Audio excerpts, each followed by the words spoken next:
for eleito, o que São Paulo vai conhecer? Se eu for, não, né? Eu sou o próximo prefeito de São Paulo e falo isso com humildade de alguém que quer servir, sou um servo do povo, não acredito mais em políticos profissionais.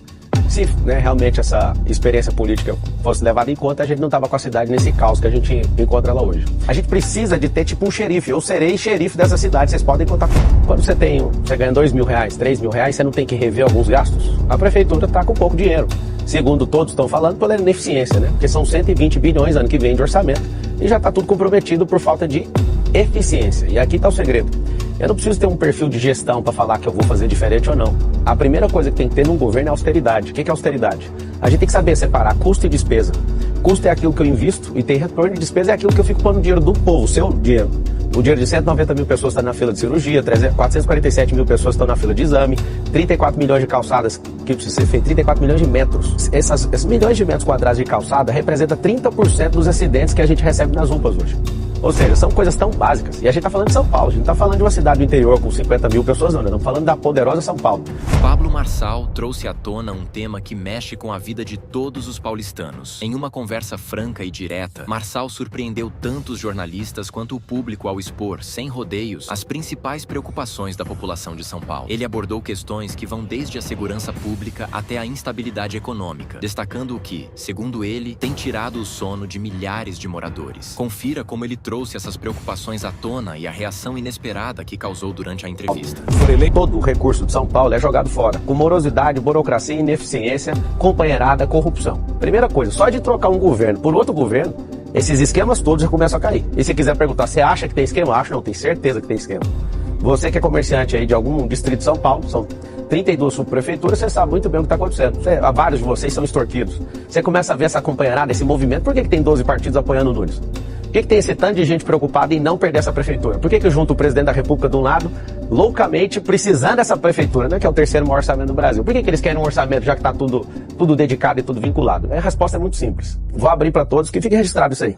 Nós somos um partido que não está dependendo de nenhum outro partido. Tinha alguns para vir, eles queriam minha alma, eu não vou entregar minha alma para virar político profissional.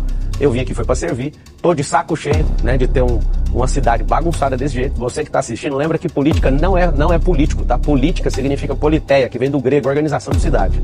O que significa isso? A cidade não está organizada. Se ela tivesse, eu não ia ser candidato a prefeito por São Paulo. Entender como é que o senhor vê esses dois fatores de arrecadação e como aumentar a arrecadação sem mexer na carga tributária. Eu sei que usou a palavra, desculpa, aumentar a arrecadação. Eu falei aumentar o ativo. A arrecadação do imposto hoje por políticos profissionais é só aumentando no seu lombo, é só fazendo você virar um burro de carga. No Brasil Império, a gente tinha 20% de imposto e as pessoas chamavam aquilo de o quinto dos infernos. Hoje a gente paga 43% de carga tributária, aqui em São Paulo tem impostômetro e lá está marcando 2 trilhões. E o que mudou na sua vida? Nada. Esses caras não têm freio, eles não sabem como fazer austeridade de verdade. O governo anterior, o governo federal fez isso, e aí foi mal interpretado, deixou o governo com caixa positivo e agora a gente está com um rombo de 1 trilhão. Deixa eu contar um segredo para vocês, não existe dinheiro público. Para construir ativo, a primeira coisa que o prefeito tem que fazer, coisa que o atual não faz, é buscar verba em Brasília. E nem estou falando de presidência da República. Nós temos 70 deputados federais que têm emendas impositivas e eles levam a maioria dessas emendas para onde? Para o interior de São Paulo. A gente precisa dividir o louvor com eles, porque tem 12 milhões de pessoas na cidade. Uma forma de levantar a receita na cidade sem levantar imposto é fazer o quê? Trazer obras e dividir o louvor dessas obras com quem está trazendo a emenda. Quem vota junto com o governo, por exemplo, pode chegar em um mandato de 4 anos até 500 milhões de reais de emenda, pra você ter uma noção. Então, eu sou um cara bom de relacionamento e vou fazer com que esses deputados injetem esses dinheiros aqui. Imagina a Prefeitura de São Paulo criando um aplicativo. Esse aplicativo, ele gera valor e depois a gente vende esse aplicativo e a gente não vendeu nenhuma riqueza natural da cidade, a gente não vendeu nada que é natural do Estado, mas é tecnológico. Talvez vocês não sabem, o futuro da política brasileira, com a minha entrada, a gente vai começar a investir em equity.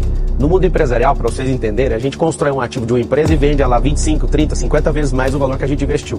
O que significa isso? Você imagina o Estado usando o poder de imposição que ele tem. Ou vou falar de modo claro para você que está assistindo. Sabe o aplicativo do Uber, que é de fora? A gente fica mandando dinheiro para fora, sendo que a gente pode pôr o nosso próprio aplicativo, cobrar mais barato das pessoas que são da nossa cidade, gerar um ativo com isso e depois colocar uma regulamentação que só pode operar naquele percentual. E depois a gente vende para a empresa privada. A gente vende por alguns bilhões e faz o que com esse dinheiro? Coloca ele dentro do caixa da prefeitura. Só que as pessoas na gestão pública, elas odeiam esse tipo de ideia. Por quê? Porque elas vão parar de ter que arrancar do lombo das pessoas. É a primeira vez que você que é de São Paulo está ouvindo um político. Eu sou uma política nova, um político moderno, e eu quero que você entenda uma coisa: dá para fazer isso. Dá pra parar com guerra com o governo federal. Depois que acaba a eleição, na eleição você fala o que você quiser. Acabou a eleição, você chega no presidente da república e fala, preciso da sua ajuda. E vê trabalhando o tempo inteiro para aumentar a receita sem cobrar R$1 de imposto a mais. Sabe o que vai acontecer? Nós vamos equilibrar essas contas, nós vamos servir vocês como nenhum outro político serviu e vai ter um fator. Pela primeira vez na cidade de São Paulo, você vai ver alguém baixando imposto. Eu tenho um recado para você que é apoiador de Pablo Marçal. Saiba que agora você pode ganhar dinheiro enquanto apoia a sua campanha. Preste atenção nisso. Os que estão ficando ricos sem colocar a imagem dele, só para mim. Você pega o corte de uma coisa muito forte que eu tô fazendo, lança esse corte, e se você for bem sucedido, que é natural que você vai ser, porque se você souber só fazer o corte, a minha imagem abrir no Instagram novo, você vai colocar 500 mil seguidores até no final do ano. Eu não sei explicar por que a vida é injusta desse tanto. Sabe qual que é a injustiça? Você não saber disso. Então você pode criar negócios, e esses negócios vão te dar relevância, você fica dono dessa página, aí você consegue colocar coisas lá, fazer parceria com a página, porque você tem... Ele propõe que, ao editar e compartilhar cortes de seus vídeos, você pode ganhar entre 2 a 10 mil reais por mês. Interessado? Acesse o link fixado nos comentários deste vídeo e descubra como participar.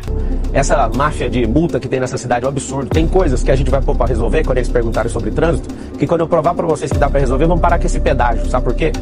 Pedágio. Ah, mas isso é do governo do estado. Nada que um prefeito bem intencionado não coloque pressão vai funcionar. Vai funcionar sim.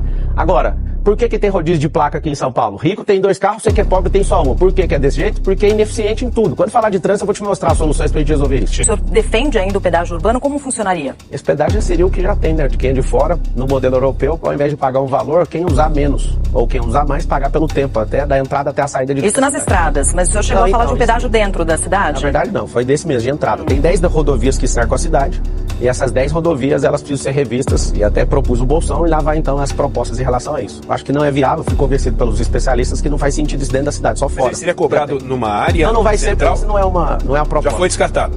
É porque não faz sentido, a gente tem soluções mais baratas e mais lógicas para as pessoas. Primeira delas, tem 10 rodovias que entram na cidade de São Paulo. Precisamos de criar 10 bolsões ou mais de 15 mil a 50 mil vagas nesses bolsões. Inclusive, já escolhi algumas áreas que nós vamos desapropriar. Por que isso? Porque São Paulo tem 12 milhões de pessoas. Quando junta a metrópole, com esses mais de 20 municípios, na verdade, salvo engano, 38 municípios, a gente fica com 20 milhões de pessoas. Essas outras metrópoles juntas, a gente tem 30 milhões de pessoas. A maior, fora a cidade asiática, São Paulo é a maior do mundo, pra você ter uma noção. O que acontece? Imagina uma pessoa que vem do interior para entrar dentro da cidade, trazendo poluição, diminuindo a velocidade do trânsito, e com uma pessoa só dentro do carro. O que a gente tem que fazer? Colocar isso nos bolsões, usar ônibus para se deslocar de lá. Inclusive, nós vamos trazer uma inovação aqui para a cidade de São Paulo, que é o teleférico. Esse teleférico é para deslocar desses bolsões até a próxima estação, para interligar a rede de transporte público. E também, esses bolsões a gente vai transformar eles em eventos. São Paulo hoje, a maior parte do turismo de São Paulo são 100 mil eventos por ano. Então a nossa pegada é mais negócio. Ninguém está vindo aqui porque o turismo é difundido. Isso não tem isso aqui não. Ninguém vem aqui por causa de turismo, vem por causa de negócio. Então a gente vai capilarizar esses bolsões para fazer grandes eventos em todas as entradas da cidade de São Paulo. Segunda coisa no trânsito, fazer como nos Estados Unidos. Ao invés de criar alguma solução de infraestrutura poderosa, a gente vai liberar virar à direita no vermelho. É assim que funciona nos Estados Unidos. Quando tem uma fila de carro e aí você quer virar à direita, que chama giro de quadra, você pode usar o vermelho como pare. Isso é um processo educacional que leva um ano, as pessoas têm que reaprender a usar o trânsito, isso não vai gastar R$1 de infraestrutura. Terceiro ponto que a gente vai usar no trânsito de São Paulo. A gente vai, nas marginais, a gente vai criar via expressa, controlada por câmera e os carros que têm 2 ou mais pessoas, elas podem trafegar em alta velocidade nessa via expressa. Próximo assunto, que é um assunto determinante, tem o nosso rodoanel, que é o Mário Covas, 177 quilômetros, tem 44 quilômetros que são inutilizados, gastamos 5 bilhões como povo e até hoje não terminou. Isso é uma obra do Estado? Mas o prefeito precisa entender, se ele for contra o governo, não libera, nada acontece aqui dentro. Se ele for a favor, acelera, então eu vou cobrar isso todo dia. A gente vai desviar o tráfego pesado de veículos, o tráfego de caminhões, de carros pesados para esse rodoanel, isso vai liberar o trânsito. Agora, se eu somar todas essas soluções, junto com o teleférico nas comunidades, isso não é solução de mobilidade para a cidade inteira, tá? Isso aí agora é uma solução para enriquecer e colocar as comunidades mais fortes. Eu quero colocar centro gastronômico nessas comunidades, centro olímpico de empreendedorismo. Esse centro olímpico vai dar uma identidade esportiva para todo mundo. Para finalizar o assunto, eu vou te contar a maior solução de trânsito, você não vai acreditar. A maior de todas. Se eu somar todas essas que eu falei, não dá 10%. Não chega nada próximo do que é capilarizar o empreendedorismo na cidade. O que é? Levar empresas para onde? Para a sua comunidade. Esse plano nosso, projeto, que é a Comunidade Forte, nós vamos levar empreendedorismo para todas as comunidades. O que vai acontecer? Na sua comunidade, você não vai ficar precisando ficar arrastado no metrô, onde você nem é tratado como gente. Você não vai ficar 2 horas se deslocando, porque não faz sentido você sair de dentro da sua casa 4 horas da manhã para chegar às 7 num lugar, ir lá, abrir seu computador e entrar na internet, sendo que você poderia fazer isso aí onde você está. Então nós vamos levar a empresa, só que eu tenho um empecilho com isso. A maior parte das áreas de comunidade, periferia e favela, elas têm um problema, não tem liberação fundiária. E aí nisso, onde você vai ver o benefício, a gente levando empresas para esses lugares, a gente precisa fazer esse mutirão. A prefeitura é uma baderna, e isso me deixa bem alegre e vou falar por quê. Não torcendo contra quem está aí na administração, mas porque vai ter um trabalho muito bom de organização e eu gosto de mexer com isso. A prefeitura hoje, para vocês terem uma noção, tem 40 mil imóveis e a maioria sem destinação nenhuma. Aí você imagina o que hoje a gente fica vendo algumas pessoas acreditando em balela de Guilherme Boulos, que fica falando que vai arrumar casa para alguém. Vou fazer um desafio para você que mora em São Paulo. Pega as emendas do Guilherme Boulos e vê alguma que ele construiu alguma casa, com alguma emenda dele que construiu alguma casa na cidade de São Paulo. Só acha uma. Eu desafio todos vocês que acreditam nessa lorota, tem gente que estar 15 anos, 20 anos, 10 anos esperando no imóvel e não vai ter. Por quê? Porque isso é uma balela. O governo de esquerda tem a promessa de ficar enchendo você de esperança, mas não consegue cumprir absolutamente nada. Porque se cumprir, acabou, eles não tem mais nada para fazer. Então eles vão ficar sempre no gerúndio. Os governos, por exemplo, do PT, ficaram 13 anos para fazer a transposição do Rio São Francisco, que é uma técnica mundial desses esquerdistas malucos. Sabe o que eles fazem? Eles falam assim, estamos fazendo. Gerúndio é ficar o tempo inteiro falando que está fazendo. Esse NDO, fazendo. Não termina nunca. 3 governos eles não terminam. Aí chega alguém em poucos meses, tipo o outro presidente vai lá e termina a obra. Por quê? Porque é interesse deles. É a mesma coisa de um advogado que às vezes quer levar o cliente na má fé e ele fica arrastando o processo, ele fica criando um monte de remédio jurídico ali para não terminar a causa, porque ele ganha se a causa não estiver rolando. E você que é povo, acho que você já cansou disso.